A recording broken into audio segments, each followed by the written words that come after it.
One. Welcome, everybody. Welcome to Blind Tiger. Welcome to our second live Twitch stream improv show. I'm your host, Michael Short, and with me are, if you all introduce yourselves. I'm Jonathan. I'm Stacy. Trudy. And we're going to improvise for you a little later tonight, in about half an hour from now, actually, if you're just curious about exactly when, so you can plan your evening. But the first thing we're going to do is do a Q&A session. We're going to just take a couple of improv questions. I got them through a couple of different sources, through email, through Facebook. And we're just going to share our thoughts on them. These are just our personal experiences, our personal ideas. Maybe they'll be some food for thought for you. I see a Twitch user telling me that there's no sound. Oh, never mind. Okay. It's a good thing. Okay, we got it. Okay, good. All right. But yes, we will just do that Q&A. We'll talk a little bit, and then we'll get into the improv after that. So, the first question I got is from Facebook from a guy named Jason. And Jason said, how much should you concentrate on keeping to the theme/suggestion in a long form? And also, should long form be more stream of consciousness, or should there be some connective tissue holding things together? I have a couple of thoughts on this. Anyone else want to chime in before I share my ideas? I would just say that a lot of times when I'm doing long form, specifically the Herald, if anyone's familiar with that, the theme builds quite organically. I think that it's good. You need to keep in mind where the story's going, but it's probably a little bit of a combination of everything. Actually, off of that, one of my teachers once said, like, especially when groups would try different forms, like complicated forms like the Evente or the Laurent, the teacher would kind of like wave all those things off. She's like, yeah, whatever. Your show is good as long as the scenes are good. And I took that to heart. And like when you're in the thick of it, like honestly, just try to make the scenes good, try to make every moment good. And what will happen without you even trying, without you even realizing, is it'll all add up to a show where you could look back at it and recognize a theme or philosophy or idea or whatever you want to call it. And it'll just add up on its own. So really just like make your scenes as good as possible, you'll be fine. And insofar as like following the suggestion, I maybe often in a piece, I will like think about the suggestion for the first 2 or 3 scenes to like help inspire ideas for the start of a scene. But then after that, the scenes that precede in a show can then be inspiration too. So like your suggestion might be Battleship, and then your first scene is about a kid in a toy store wanting to buy Battleship. And then there was a funny cashier. So then you go like scene 4 or whatever is actually about like cashiers or something like that. And that has nothing to do with the battleships. So there you go. Yeah, I think this is all true. The thing about the question that strikes me is the use of the word should. Like, it kind of depends on what show you're doing. If you're doing a mono-scene show where the entire show takes place in one location, well, then yes, you should concentrate on keeping to the suggestion. But if you're doing a deconstruction or a Herald, the idea is to explore deeply what's happening within the scenes with the characters, and so you might end up in a very far away place from whatever the original idea was. If there is if there is a stream of consciousness show, that's great. It all sort of depends. This is sort of like the non-answer to the thing, because that's sort of the answer to any improv question is it depends. The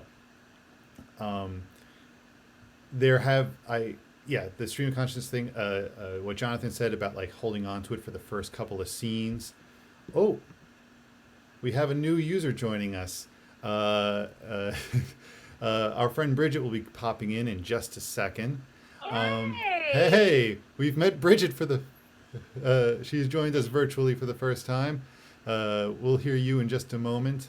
She is connecting, but that is basically it. Yeah, just hang on to the suggestion maybe for the first couple of scenes, but then after that, it's going to be wherever the improv takes you. Let me get the next question going. The next question is an email from Michelle, and Michelle says, "What books or YouTube videos would you suggest that would help a beginner own in on the skills of improv?" Oh, man. I have a couple of selections from my own personal library here that I'll show the camera in just a moment. But if there's any books that people would like to talk about, go ahead and chime in. So I'm a child of UCB. I mean, I performed at, all the theaters, I think, Improv Olympic and other places. I don't know. But I very much subscribe to the UCB philosophy. So any book written by UCB they wrote some book that I never read. I can't remember the name of it. The manual? Probably. That's probably, I don't know. Like, if you look up UCB improv book, I'm sure you'll probably find it. And I bet that's a good book to read. Anything, but really like anything Ian Roberts at UCB would say, like, if somebody's teaching you anything other than the idea of game, then they're not really teaching you improv. So anything that just like, whatever, as long as the central philosophy is pretty much built around playing game, then, it's probably a good book. And also UCB, even though I was there when they recorded them, even though the performances weren't that good, they were like, okay, some of them. It's usually a hilarious show. Is Ass Cat at UCB is a very, very funny show. And they recorded it with like a bunch of superstars. I think maybe even Tina Fey did it. So if you could find a recording of that, that would be great. Like I said, even though I remember when I saw it, I was like, oh, I've actually seen funnier Ass Cats live, and maybe they were nervous while taping, but still, nonetheless, I'm sure it's probably a good reference. Yes. Yes, definitely. Okay. Yes, sorry, I was looking at my books and trying to think of what I wanted to talk about, which one I wanted to talk about first. I'll start with the one book that changed the way that I improvise, which is Improvise, Seen from the Inside Out, the Mick Napier book. Mick Napier is the artistic director emeritus of the Annoyance Theater. And am I on mute now? Sorry. Yeah, we can hear you, Bridget. Hello, welcome. So I figured it out. You figured it out. Hooray! Thank you, whoever just messaged me. I was like, I literally that was so confusing. Thank you. So glad to have you here. Improvise from the seen from the inside out. The reason I really love that book is it talks a lot about one idea that I really love playing with, which is the idea of your deal, hanging on to your shit. You come in with a gift for yourself, and that gift for yourself is what helps your scene partner out the most. Having that strong idea, whatever it is, because both of us are making this up as we go along. The other book I like is the TJ and Dave book, Seen from at the Improvisation at the Speed of Life. TJ and Dave are an improv duo based out of Chicago. They do very slow, very patient, very organic work. They don't get a suggestion. They pretty much do an improvised one-act play. Again, from my collection here, if you have a chance to find a DVD of their documentary, trust us, this is all made up. Find it, watch it. It'll explain what they're doing much more than I can. Yes, John. Also, TJ, people will recognize, is one of the two guys from the Quiznos commercial, or a Sonic commercial. Sonic commercials, and Dave Pasquazi is on Groundhog Veep. Day. Where else? Oh, he's in Groundhog Day. And Groundhog Day, yes.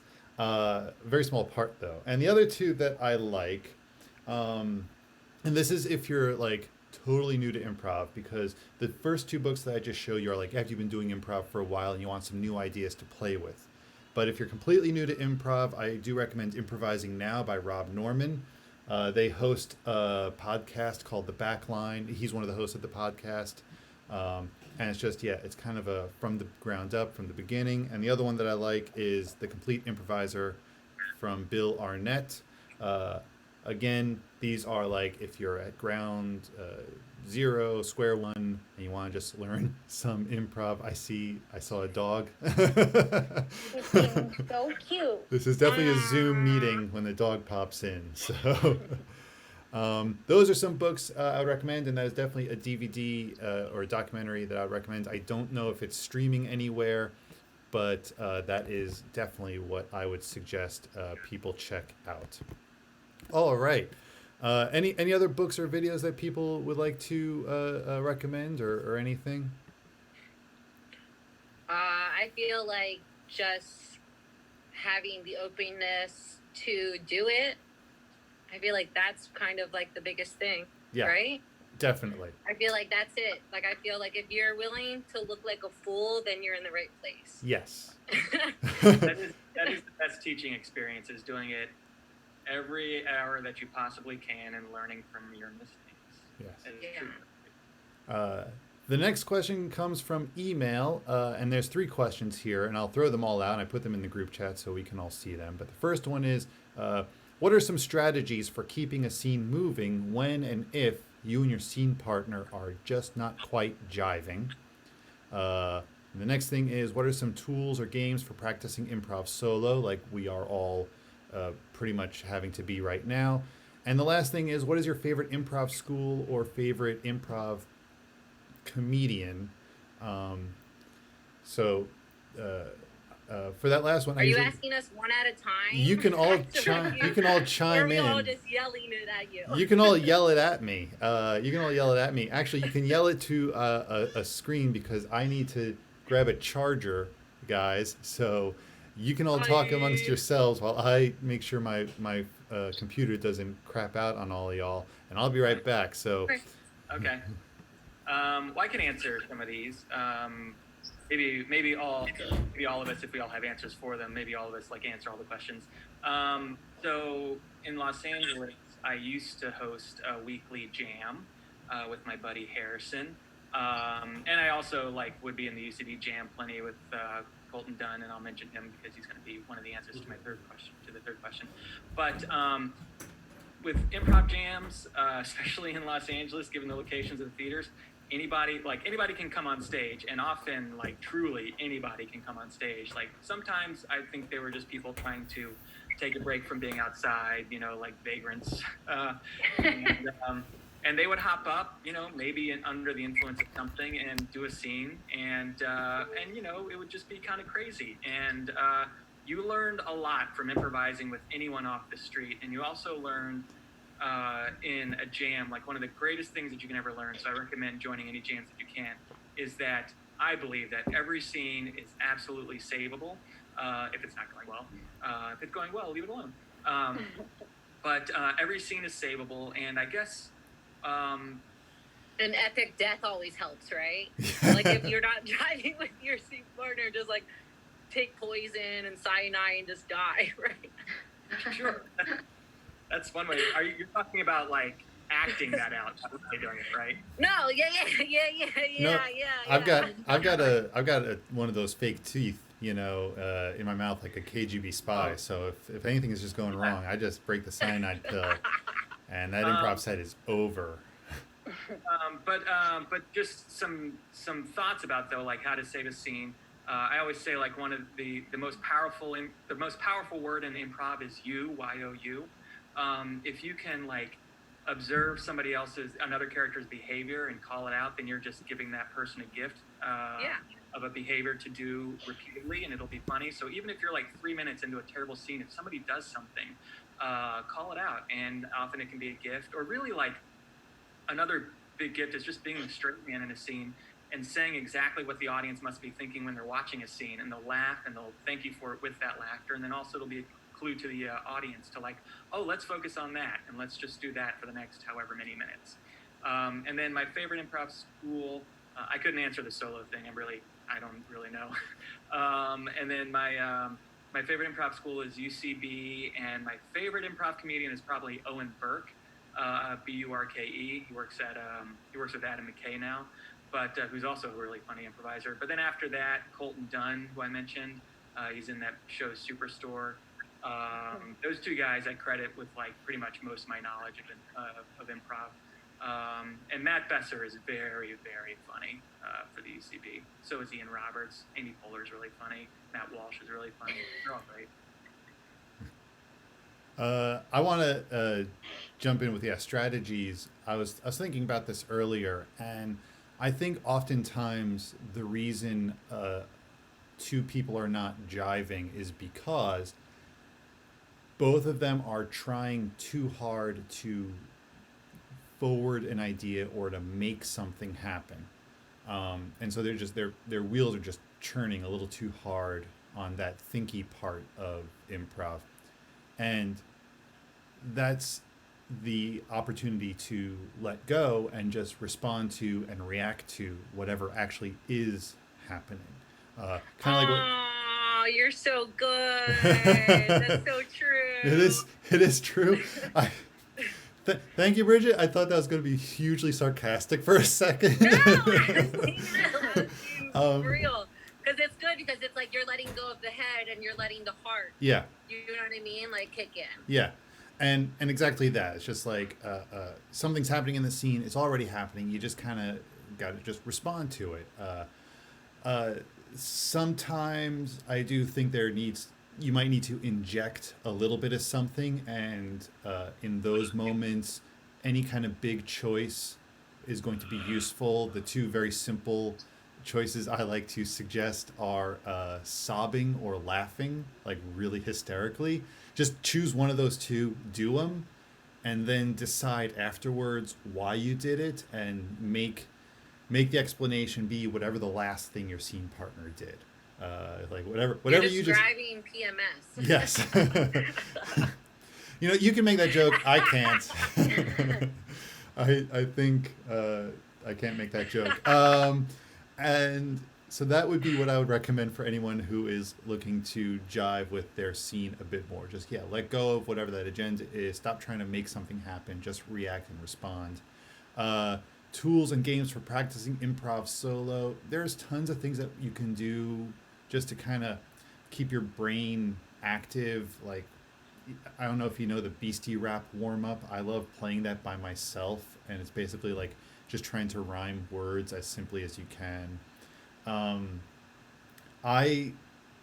This is a thing that I like to do. This is just for myself. It's kind of a meditative exercise where I just try to quiet myself and listen to the environment around me and try to identify as many sounds as I can hear. Because I think oftentimes, there is a lot more stimulus going on around us at any one time that we just kind of, get rid of, because we just, we're not really built to listen to or see everything that's going on at any one time. And so the more we kind of exercise that ability and just start to notice things, the easier it is to kind of get into that state when you're on an improv stage. And favorite school and favorite improv comedians. I don't know if I have any particular favorite improv comedians that are coming to mind right now, but favorite school is probably The Annoyance. Yeah. Bridget and I know each other from workshopping at The Annoyance and taking classes there. And they're very, very playful theater. But I also say this with the caveat of I've trained with a couple of different places, and I've gotten good lessons, and I've seen good improv at all of them. Just the one that kind of jives with my sensibilities the most is The Annoyance. Stacey, Bridget, Shruti, even, do you have any thing to add to these thoughts? Tools, games for practicing improv solo. Yeah. Michael, you had some good ideas. Also, I like to entertain myself, and I have two pets, a dog and a guinea pig, and I talk to them a lot. I dance for them, to them, I sing to them. I'm constantly making up songs for my guinea pig. Spilling out my heart to everybody watching right now, but most people know this about me already. And I often will just talk in different voices and just be like a weird character. I don't know. I just have fun doing it in my daily life, and I think that probably helps a lot with character work and such. I will say, I have a year-old daughter, and I have made up more songs and done more silly voices in the past year than I have in my entire life. Songs about everything, anything that we're doing. If I'm changing her diaper, there's a song about changing the diaper that I It's make true. up. You know, I work in a pre-K classroom, and I sing about everything to the kids. It's time to go to the bathroom. Let's make a song about that. Time to go to lunch. We're gonna sing about that. Yeah. And then I do the same thing. It's just more fun to sing things in life, Yeah. right? I get it from my dad. And my favorite improv school, I have a couple different theaters I've worked with. I worked with The Annoyance in Chicago. I worked with IO as well, and those just are some that come to mind. Great. I just thought of a good way for solo. One, just write sketches too. Write a sketch, which is also great because then you can you'll be practicing both from like two sides of a scene as you're writing, since you're writing the characters. As like in a standard crazy man, straight man scene, you'll be practicing both of those types of roles. And then also like just watch a lot of sketch if you can, and watch good sketch. I think the best sketch in recent years is absolutely Key and Peele. And those guys, and one of those writers was Colton Dunn, who I mentioned earlier, and Ian Roberts. Those guys just straight up played like UCB style game. Like if you watch, like I know people like celebrated Key and Peele, I don't know, maybe for being revolutionary. And this is in no way an insult at all, but I'm like, yeah, I don't know, that's like what UCB does every night. So, like I was like, this is just fucking great gameplay. And it's dynamite. Like some of the things that Key and Peele do in their sketches, their shows, it's just amazing. It's really I actually had someone tell me to do like if there's an actor you like or someone you like repeat what they say in a scene exactly like them, and you'll kind of channel their energy. So then when you do it, you'll kind of make it into your own. But I mean, it's worked. Like for actors or improv, whatever you're doing, like look at one of your favorite actors and like find the scene that they did and then repeat it. it's a good deal. Fantastic. All right, we have one more question. I got this one from, of all places, Reddit. I know. I posted it in the group chat there so you can all see. How has the voice in your head, assuming you have one, evolved over the years? I.e., what sorts of things do you think about to yourself as you improvise now, as opposed to when you first started? This is kind of an interesting question because, I've been thinking about this one all day because I've been trying to remember what my process was like when I first started. I first started doing improv in college, and I was not any good. But it was just really hard for me to try and remember how I went about things. So it's kind of been a bit of a difficult question for me to answer. Does anyone else have any ideas they'd like to share first? Yes, Jonathan. I can totally answer, and I'm such a ball hog at these things. But I can totally answer because I do remember really clearly. So I started in college, and then I also started classes. When I was like a summer intern in Los Angeles, I started classes at IO first. And I remember back then I was just, I don't know, I think some people laugh, but I do remember that I was totally like I would have preconceived notions, and I would envision the scene in my head and want to try to make it happen. And I would maybe even be annoyed if something didn't go exactly how I wanted it to go, which is absolutely stupid. And then I remember, The opposite of improv, right? exactly, yeah. And so and then I remember, I don't know how many years, 2 or 3 years in Los Angeles, maybe 2 years in. I was in a group called Vile Henchmen, and at IO we competed in a cage match. And I remember it was a 3-person group, and I was fortunate to be with 2 other guys that I just really jived with. And I remember stepping out on stage and saying something, and people laughing, and just kind of stopping there for a moment and realizing oh shit, that was funny. Let me see if I can try to continue that idea. And it was my first kind of out of body experience where I was actually kind of achieving, I think, what my favorite teacher and improviser of all time, Owen Burke, said, which is at some point you are when you start, you're just in the show and you're just in your own mind, but then at some point you start to be two people. You're the person in the show, but then also somebody outside watching the show, seeing what's happening on stage, and knowing how it looks to an audience, and then knowing how to like move from there. And basically, it was like eventually you develop like a third eye for kind of like what's going on, and that's pretty cool. But even a step beyond that is eventually you become like so relaxed that you don't care. And he compared it to this great metaphor, which is like when you're first driving somewhere and you've never been there, you're like trying to follow directions and you're nervous and you're like, God damn it, I took a wrong turn and blah, blah, blah, blah, blah. And it's just like a pain in the ass. And then eventually, like after like a few wrong turns and everything, you find the place, like say you're going to your, new job, new location.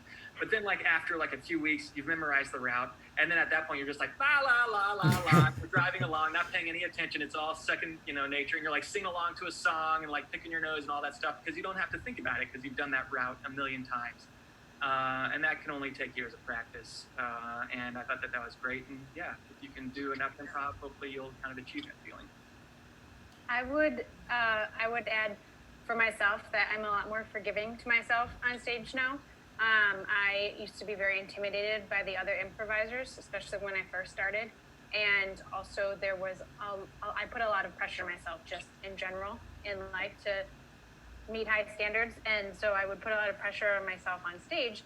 And I was just telling some of the other improvers in this group that I don't know a lot of pop culture references, for example. And I would just kind of freeze up on stage because I didn't know who they were talking about. And some of the best advice I got from an improv coach was, well, then just that's your character. Your character is somebody who doesn't really know what that is. And that allowed myself to see that I don't have to know all these references that everybody's talking about. And I can just do my own improv. I don't have to conform to whatever somebody else is doing. The end. I was thinking about times when I've been on stage where like I've had a voice in my head suggest me to do something, and I remember the first time that happened. It was in this scene I was doing in college. I just graduated and I come back to like play a jam with my old group, and in the scene, I remember like I was playing like the captain guard who was like berating the castle guards, like you guys need to pay attention. And as I'm doing this, another player is sneaking behind me on stage, and I see them, and then a little part of my brain goes, ignore her, and so I do.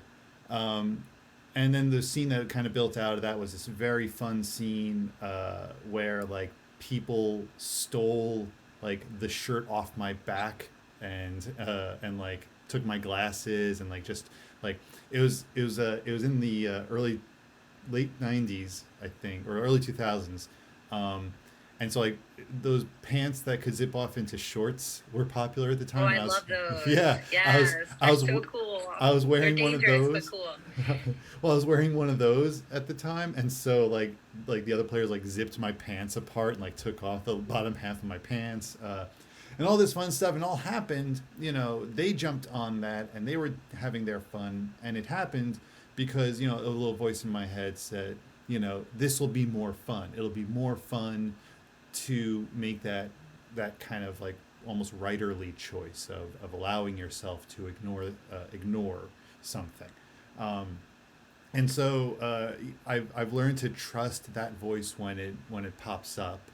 And then there's other times when the little voice pops up and it might notice like, oh, here's an improv note that you got once, and this situation could really use this note, and it'll be like something like who are you, might pop into my head, and I'll be like, oh, I have the opportunity now to say who we are. I think that's something that happens a lot, and the other thing that the voice does sometimes, I think sometimes things operate on a bit of a sub-language level. We might not necessarily have the words to what's going on, but we kind of understand the feeling, and so oftentimes the thing that the voice in my head says, "Oh, this is it." Like I'll know what the feeling is, and then I'll hear the voice sort of like, let me know, like, oh, this is the thing to pay attention to. You might not be able to describe it necessarily, but you know that it's happening right now. This is what you can hang on to. That's interesting that you guys actually have voices in your head. I feel like Many. I feel like when I'm on stage, I go completely blank, and I feel like I'm just completely 100,000% super present. Like the only time I ever think of a voice in my head is we need to edit this or we need to up the scene with energy. Well, like that's literally it. What? I mean, I have those thoughts exactly as well. So I I feel like I don't have a defined voice of that. I feel like it's beyond second nature. Yeah. I feel like when you've been performing for long enough, like you don't even I don't even hear a voice. I'm just like, I just do it. Yeah. Like, I don't even listen to anything. I'm just like, I don't know why I'm doing this, but I'm doing this over here. And then for some reason, it just works. I guess I'm just like listening to I guess the whole vibration of the whole experience, you know?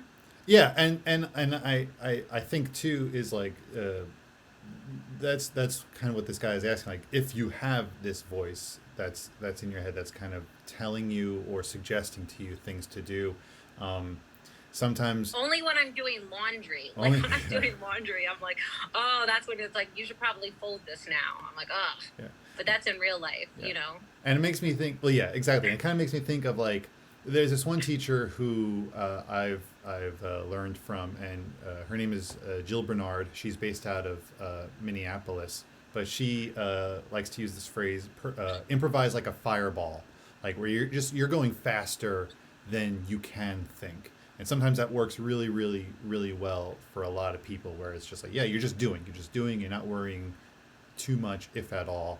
And like I said, yeah, some things in my head are very much below language, but a voice might, suggest to me, like, pay attention to it. There's always different levels, and I think, like, there's like a spectrum anyway of like, maybe like everyone here is on a spectrum. Not that spectrum. There are many spectrums that we're on, Bridget, but in this improv sense, I don't want to get in. In the improv sense, there's like the spectrum. I think of like actor and writer, and the actor is like the one who's like doing and responding and behaving, and the writer is the one who's just kind of like, going, hey, make this might be an interesting choice, and we all kind of like, maybe we fall more heavily on one end or another, but we do kind of like shift back and forth as needed. So I think for people who maybe hear that voice a little more often, they're probably on this writer end of the spectrum. For people who are just going on instinct, they're probably here on the actor end of the spectrum. Both are very useful places to be. Both can serve their space in improv. So if you have one or you don't have one. That was such a good dad moment. Thank you for just like acknowledging all of our feelings. Thank you. I'm going to take that. I'm going to take that as a compliment. No, it is. It's totally a compliment. So those are the questions that we got. I hope that these have illuminated some thoughts about improv to people, or have given you something to chew on. Or if you've disagreed, that's fantastic too. That's how improv grows, by one of you watching this right now and saying, Michael, fuck that was wrong. and figuring out for yourself why you think that any one of us, especially me because I talk the most, was incorrect. So like I said, hopefully this gives you some food for thought. I would love to see your comments. If you want to put them in the chat right now, go for it. Or if you want to email them, you can email me directly. I'll give out an email. It's okay. It's info@blindtigerimprov.com. You'll reach me directly. And I would love to hear your thoughts about anything that we talked about tonight. Anyway, I have a question that's not about tonight that happened. Okay. So when we have our show, are we going to be like sitting? Because like when I tried to tune in, I just like messed up and like the screen was blank and I couldn't see anybody. Yeah. So just so you know, Bridget, we are actually streaming live now. So Oh no! Yeah. God. So- Oh, I feel why like did you tell me? I feel like people Ugh. should know that this is the first time we've managed to include Bridget, and I've never met her. I don't know if Stacy I have it. ever met her. No one's met me except for Michael Short. Yeah, we go way back. Years back. Way years back. Yeah, at least 2014, at least, maybe 2013, I think. And we have common people in Chicago. That is correct. Lauren is Yeah. definitely one of our most And common. probably other people too. We just know that one person that Yes. we know. So what we're going to do in a moment, we are going to improvise. We're going to get a word. If people in the chat who are watching want to suggest a word, you can just type a noun in at any moment, and we'll use that to just inspire a series of scenes. These are just going to be. Can they see us? Yeah, they can see us. Oh Yes, my Bridget. Yeah, they can hear us. What's great too is like now they get to see if we can follow it all, everything that we just suggested in the last half Yeah. hour. Wow. Yeah, right. Yeah. Could I have put makeup on before this? I was like, oh, cool. It's just like a hangout. Well, I mean, you know. No one's gonna record this, and then I see record in the corner of the button. Oh man. Oh, my Lord. I feel like I should not have told you that we are streaming. Yeah, you shouldn't have. That So was that you- probably a bad idea. This is one of the funniest things that's happened to me all day. So we're just gonna get a word. We're gonna do a couple of scenes, just so that we are all on the same page. The edit is basically edit, just like that. You'll see how it Oh, okay. works. Got it. And we'll just have some fun, and that's all it's going to be. And it'll probably cap at about half an hour. I'm just gonna put a timer How many on. more people are in our group? Just two more people, but they are unable to be here today. 6, 7, 7 Seven. people. That's a good size. Yeah. Good job, Michael. Thank you. That's a good size. I'm glad that we're working all of this out in front of people. Yeah, well, who cares? You know, I think it makes it more authentic. Yeah, being real. Yeah. Being real. Fantastic. They're seeing my ignorance as glory. All right. I just saw a couple of words pop up in the chat. Are they inappropriate? They're perfectly appropriate. There's 4 suggestions. Shruti, give me a number between 1 and 4. 4. 4. So the 4th word was rainbows. Our suggestion for our scenes. Oh, that's so good. The suggestion for our scenes is rainbows. Rainbows. Wait, they can see us. Okay. Should I stand up? You are I feel doing- like Yeah, there you go. The improv has started, Bridget. The suggestion is All right. Yeah, there we go. the suggestion is rainbows. Yeah, no, that's good. Okay, cool. So, Mr. and Mrs. Right? Okay. Mr. and Mrs. Franklin, your daughter drawing in class today was interesting. Was an interesting drawing. But I still wanted to call you in to talk about it. It maybe All right. it included a few disconcerting things. Okay. Honey, did she say anything to you about this? No. What was This is the so first time I'm concerning hearing about of her any. drawing? Yeah. Well, let me just go ahead and show you. As you can Okay. see here, she was showing both you two fighting. Yeah. Yeah. No, we And, do that. Yeah. Okay. Yeah, and that's true. I mean, parents fight. Yeah.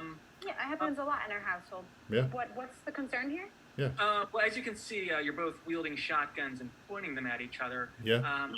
And it's a really good drawing of a shotgun. Yeah. And the dialogue that she drew in the little dialogue bubbles is really specific and. She's a really good listener, and she's. Listen, She's my got wife great and I, aim. we duel to settle our disputes in our house. I'm sorry, you duel We duel. Yeah. Yes. Yeah. with shotguns, like old timey. Old timey. That's correct. Rated firearms. Yeah. Yes. Okay. All right. Well, there's You- a lot of things that. You're saying you don't? No, nobody does that. Nobody does that. In fact, that's incredibly dangerous. I disagree. Honestly, I kind of just want to I ask mean- one basic logic question before I move on to the absolute terror of this situation. Sure. Have you done this more than once? Because typically, Oh, More yeah. than one. Absolutely. Yeah. How? I How couldn't even not lost? count on my fingers how many times we've done this. Oh, yeah. Can you count, honey? Well, I mean, I could count on my fingers, but I am missing a few of the fingers, so I would not be able to count. You might come up a little short. Exactly. I won a couple Listen, duels listen, there. listen. Teach. Listen. We're not crazy. Okay. We use Yes, you are we crazy. use, we use bird shot. It's just a scattering of some pellets. Kind of embed themselves into your skin. We're not trying to kill each other. We're like a just trying to little settle warning shot. arguments. Okay. All right. Well, listen. This is what you're describing is a really dangerous household for your daughter. I sincerely think that you two not only need marriage counseling. Beyond that, you just kind of need to be separated. Maybe general counseling and just generally. I have a question for you, Mr. What do you teach again? What's your name? My name is Mr. Jacobson, and I teach pre-K. Pre-K. Okay. I was just wondering if you have any children of your own, because Yeah. perhaps that would help us understand where you're coming from. Are you with a significant other? Are you married? Do you have a child of your own? I'll answer those questions. I'm not sure how you knowing where I'm coming from changes at all the absolute horror Because of your where do you get off judging us, Mr. Jacobson? Okay? If you don't have kids, if you're not married, there's no way you could possibly understand what we do and how it works for us. And this is how we solve our problems. Okay, listen. You are correct. I'm not married and I have no children. Do it. See? We called that. knew it. I No, knew no, it. no. I This know. is beyond judgment. This isn't a parenting difference. This is two people don't settle things with shotgun duels with birdshot. Do you like having 3 fingers left, Mr. Robertson? Do you like that? I don't like it, but I do like having a solid, committed relationship with my wife. And if the price has been 7 fingers, then that's the price that I'm willing to pay. I'm actually missing a pinky toe on one foot and a middle toe on the other, and my left buttocks. But it is what it is. Edit.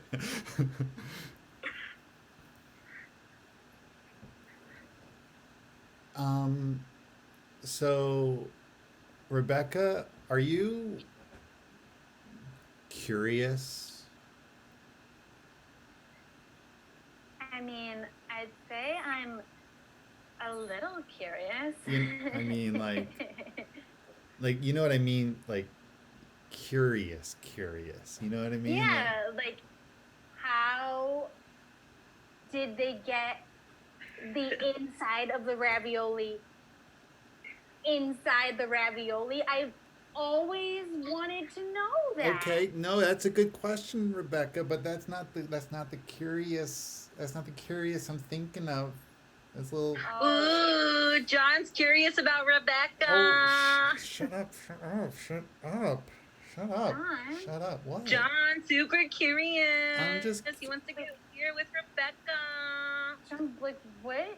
I'm just, What you are know. you curious about? Are you what are you into? You know, are Like, you into My boys? favorite color Are you- is rainbow. Okay.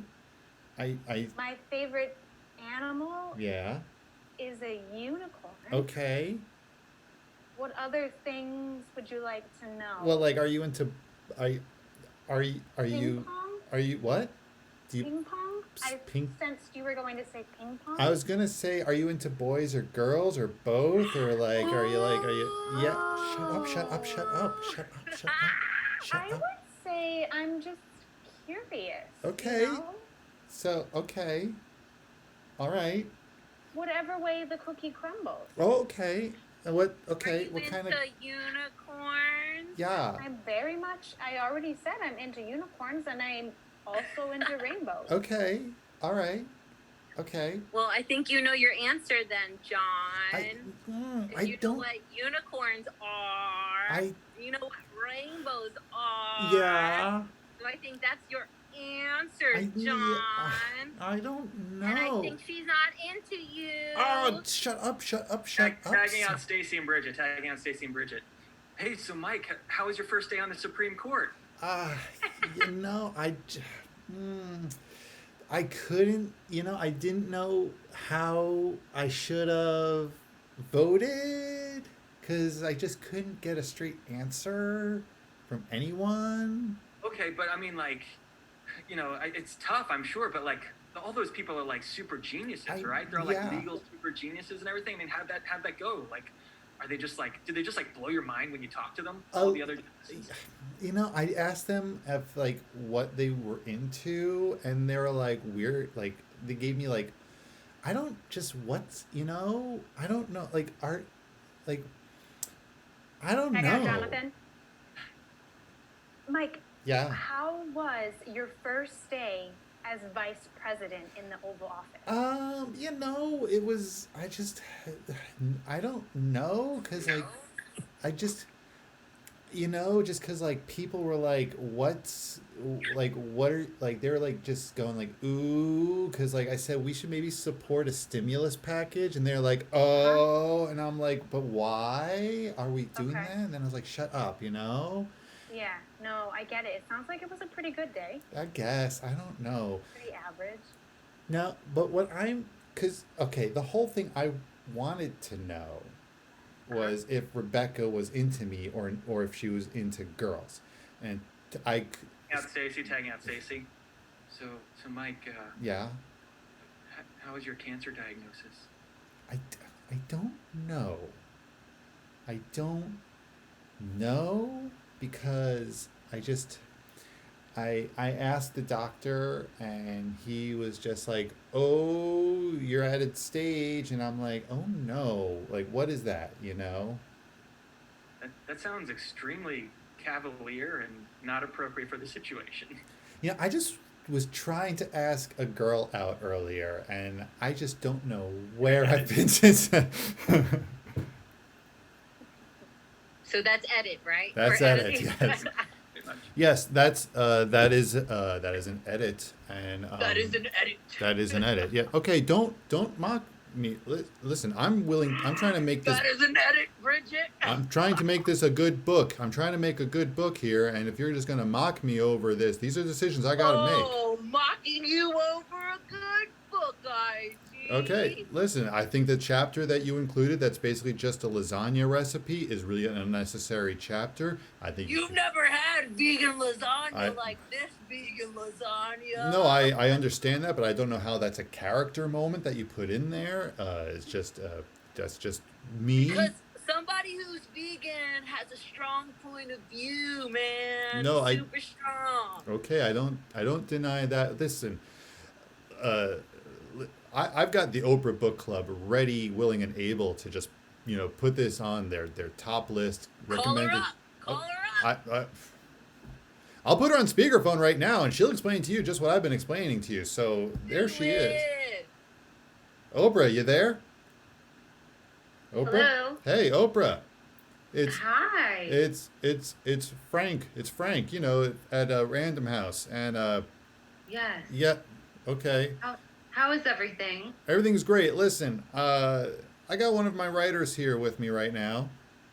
Okay. Okay, is this a good time? By the way, you seem a little detached, a little distracted. No.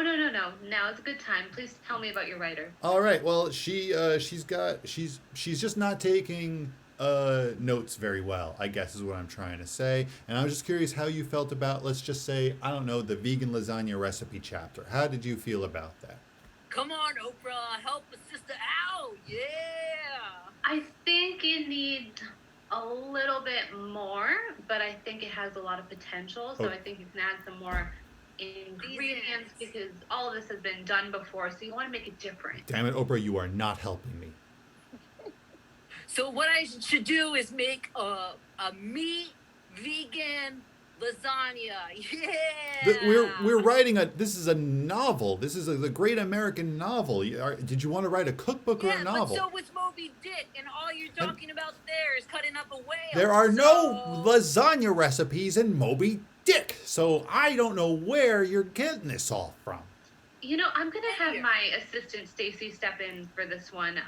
Stacy, could you take care No, of you this, stay on the please? line. You stay on the line. You Oprah. Hello. Hi, I'm just here for Oprah. Yeah. Hello. Yes. I'm going to be honest, I was not listening to the phone call. Okay. She pays me to not listen to her phone calls. But I did hear her saying something about cooking and lasagna. Yo, Stacy, you're gonna love it. It's a meat vegan lasagna. Think Oh. about it. It's the Well, future. That sounds like the way the future is headed. I think that's a fabulous idea.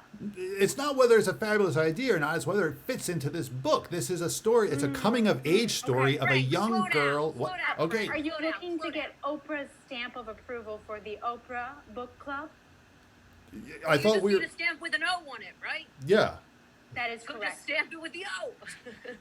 I Well, thought- Oprah doesn't just stamp any book. There's actually a very long process that one has to go through to get the Oprah stamp. Thank you, Stacy. And I thought we were fast tracked to the process, but we have a little bit of a hiccup here. So I think that if we just get rid of this recipe, there we go. There we go. We're Yo, but the recipe is what the main character does to eat, and then they die.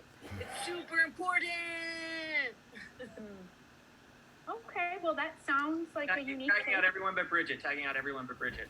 Hello, everybody. You are listening to NPR, and today we are very excited to have the author of a book that is just rocking the literary world. Some people are calling it the best thing since The Grapes of Wrath, or Moby Dick, or Catcher in the Rye.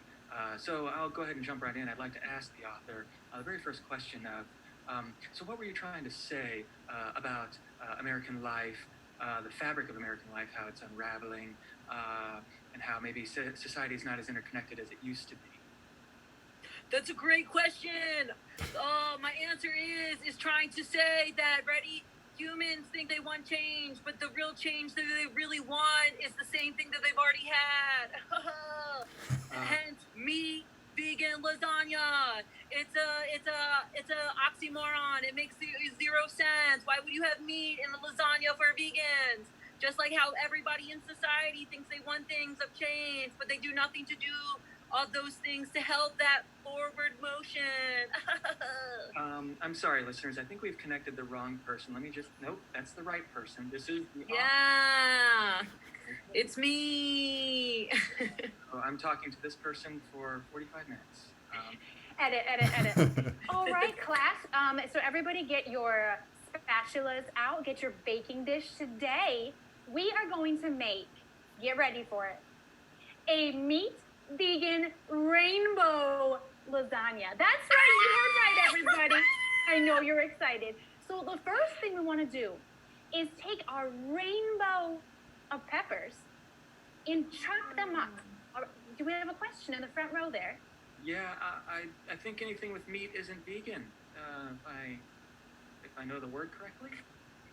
I think that you are misunderstanding the definition of meat.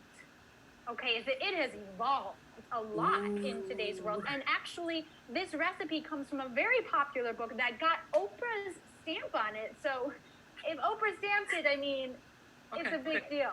No, you're right. And you know what? I probably assumed too much. I'm sure it's still a vegan dish, so I'll let you proceed, and I'm sure I'll be corrected by whatever you do. Okay, great. So everybody's got their peppers. You've got your orange, your blue, your black, your white, your purple, your yellow, and your green pepper. Love it. Great. Okay, now we're gonna slice and we're gonna dice, baby. All right, I wanna see you slicing and I wanna see you dicing. I want you to feel the rhythm as you're chopping. Oh, sir, I notice you're missing 3 fingers over there. I'm sorry. I thought that you had chopped them. No, I'm Are fine. we okay? No, I got into a. You did not have those fingers when you came in. No. I mean, it happens about every other class, so I just wanted to make sure. Okay, so we've got our peppers nicely chopped. Now we're gonna grab the meatball, okay? And these are some big meatballs. So grab it and just kind of start to mold it with your hands into whatever shape you're. Yes. Yes, Okay. we have another question in the front row. Yeah, no. So, I'm sorry to do this again. I really am, but that's definitely ground beef, which Yeah. makes sense. not vegan. It's not that I have anything against meat. It's just that we were making a vegan dish, and that's Right, the There- cow is that- is was that- vegan, so do you Well, see why it makes sense? no. Sorry, I see.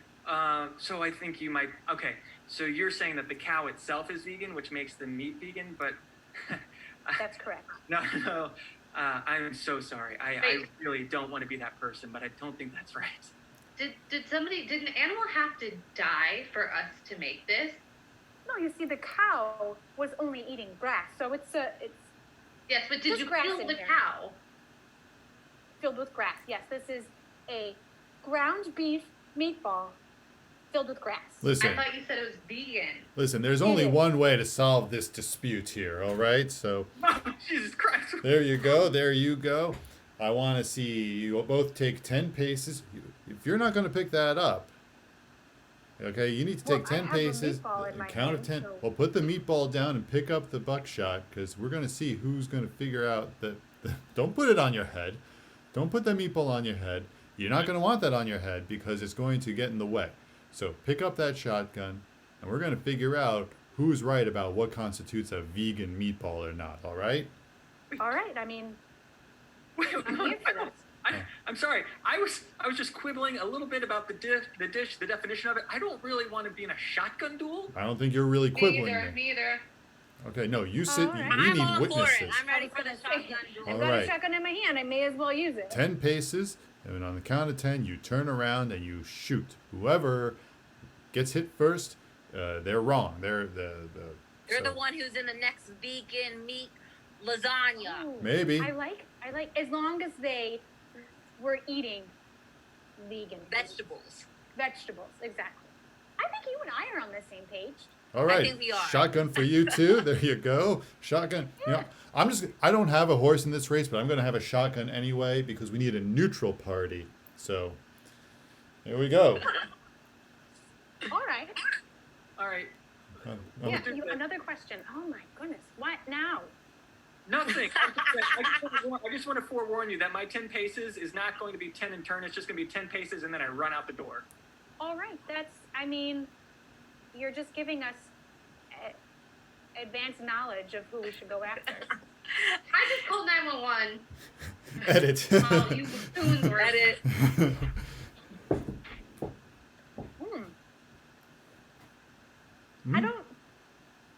I don't really know how I feel about this, Mom.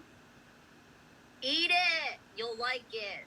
I mean, I'm eating it, but I'm tasting like bananas and like a hint It's of cod oil ground with beef bananas. cod Yeah. oil. and That gro- was Yeah. the missing flavor. Yeah. I want you to go grow big and strong. So that's why. I want you to be like just like your dad. I don't want you to be Yeah. like me. I want you just to be like your dad. Yeah. And that's what he ate every day. Every And if day. you want to be half a man as him, you're going to eat that. Dad. You're going to like it. One day you're going to appreciate the efforts I did for you. Effort. Dad. Yeah. You ate Listen this to your father. every day. Huh? I said you ate this every day. Every day. Yeah, every day. Now I'm strong as Zox. It's He's delicious, Mom. 103. Look at him. He's doing great. I'm so old, but I'm strong. I could tear you in half. He still has all his teeth. Ah, Cool. It was really good, Mom. I can't wait. Do you to want eat all your dinner teeth? tomorrow. Do you want to grow up with all your teeth? Yeah. I And do. you're going to eat this. Right. Or I'm going to knock all your teeth out. Tagging out Stacy. So I called you both in here, Mr. and Mrs. Anderson. I've been having trouble with teachers or with parents lately. Like one set of parents settled duels with shotguns. But I've been seeing what you two have been packing as a lunch for your daughter, and I can't say that I agree with it. It sounds like you don't agree with anything. From the water cooler I'm hearing from all the parents, It just sounds like you just like to bitch and complain, and you don't even have children. Okay. It's not a judgment thing. This is just pure. Sounds like a judgment Judge, if it's I- coming from a teacher. I tear you in half. Gah! Yeah, he's gonna tear you in half. Ah. You better watch him. He's got all his teeth, and he's 103. Ah. Oh my God! No, hey, let my arm go. Let my arm. Ow! Stop it! Hey, listen. No, there's something wrong with your parenting. Okay, you made a sandwich that was peanut butter and nut bolts, like off of a machine. I want her to grow strong. No, Don't judge me. Both of those things. You're just feeding her metal bits. Like that's, you have to feed your child better. And you, sir, don't eat. Our other last people's name's body parts. Anderson. What do you expect? Ah. I don't know. Is there something about the name Anderson that I should expect? Yes, of the Matrix. Come on, get on it. Ah. That is such a that has nothing to do with anything, and that is Yes, pure. it does. You called us the Andersons, and we're gonna feed our child metal bits. And that's just how it's gonna work in our household. All right, you know what? I give up. I gotta find another job. Why didn't I go into finance? Tag out everybody but Jonathan. So you're here for the financing position. I just want to ask first and foremost what your background is as a teacher in finance. And it doesn't even look like you were a math teacher. It looks like you were like an art teacher, maybe an English teacher. I was pre-K. I did a lot of things like finger painting. Okay. You know, honestly, this is just purely an escape. I dealt with a lot of crazy parents, and I'm just looking for a profession where people aren't quite as crazy. You know, maybe just kind of like straight-laced and boring. So, you know, really, it's not even about the finance. I just want I something. think you're in the right place then. Come on in here, Stu. Stu, get on in here. Hey. You said you wanted boring and straight-laced? Yeah. My favorite color is beige. Wow, that is This guy, classic Stu. super boring. Hey, Hey. Stu. Yeah. Tell him what your favorite thing to eat is. White bread with butter. Wow. Doesn't get. That is so boring. I kind of want to cry at how boring it is. Okay, let me try one. Stu. Yeah. What kind of music do you like? You know that music you hear when you're in an elevator for a little while? Oh my God, yes, it's terrible. It's so fucking bland and without personality. Stu, can I even want to kiss you on the mouth? Can I work with you all? Please, can I work with you? Sure. There'll be a little bit of training you have to go through. It says here on your resume you're only able to count to 5.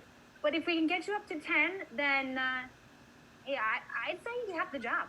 All right, that's great. Yeah, I was in a massive car accident once, and I suffered massive head trauma. So Me too. Yeah, Stu did as well.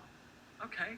Yeah, it's a terrifying thing. I know. But I used to be interesting. Not anymore. kind of weirded me out, Stu. But still, nonetheless, I really want to work here. Great. Great. All right, we'll get you set up with your training, and I guess we'll kind of go from there.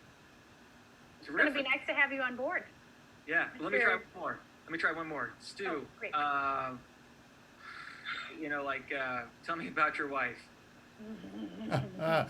She's a woman. Oh, she is. I'm going to love working here. I'm gonna love working here.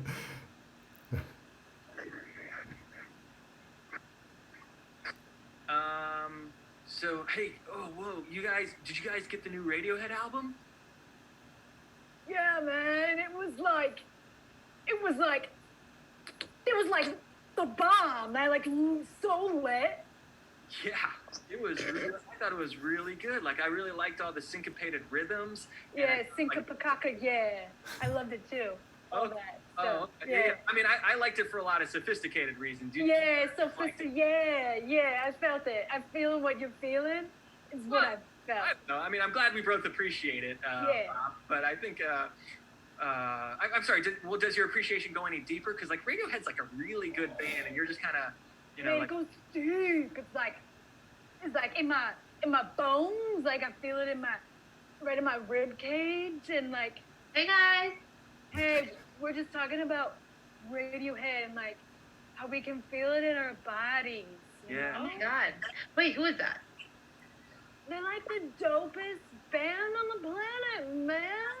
Really? They like sing about radios and heads and stuff. And it's like real cool. No, Oh actually, my god. We should okay. go to a concert. Okay.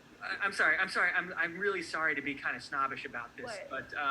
but Radiohead's a little bit more than that. I mean, like they use like complicated time signatures, and they just like mix and match instruments you would never pair together. Yeah, man, like the times and the signet stuff. Yeah, it's like I listen to them and I feel it in my shoulders, you know, and like I feel it in my fingers and my toes. It's like good music. Like really good music? Like really No, good? Like no. Like really. All right. Good. Let me. You know what? I'm moving on from radio. I just want to try something out here. Yeah. Well, tell me what you think about. I mean, you've probably read The Great Gatsby, right? Yeah! That's my man! Oh my god! Right. So I mean, like, what did you think of what did you think of that dissection of the Roaring '20s and like American decay just prior to the Great Depression? Oh, man!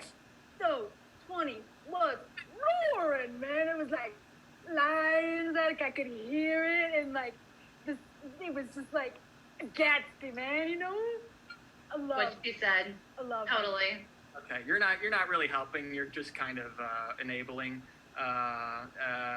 You know, Bob, I love that you love this stuff, but it's just so deep and it's like so accomplished and like I really kind of want you to enjoy it for like the real reasons that it should be enjoyed, which is just like the brilliance behind it and the subtlety and the ingenuity and the nuance and. That's what I'm saying, man. I got all that from it. Like, Are you all saying that I'm not deep? subtleness. Hey, listen, deep. I'm sure you're both deep in your own ways, but I think you're missing the mark on this just a little bit. I mean, it's like with Anton Chekhov, right? I mean, you guys have both seen Anton Chekhov, right? Oh, the best basketball player of his day, No, man. not even close. Scene. We'll call blackout there. Thank you, everybody. Yay! Yeah. Fantastic. We did it. Oh my God. Just to say before we get out of here, I adore that Bridget discovered the Zoom backgrounds at one point near the end here. You were at the Golden Gate Bridge and then a couple of other places. I enjoy that. Thank you. A few things just to kind of wrap up here. We are performers at Blind Tiger Improv, which is the Hudson Valley's leading virtual improv theater company. And you can't say otherwise. You can find out more about us at www.blindtigerimprov.com. We're also on Facebook, Twitter, Instagram, so search for us there. You can get on the mailing list by emailing me, info@blindtigerimprov.com.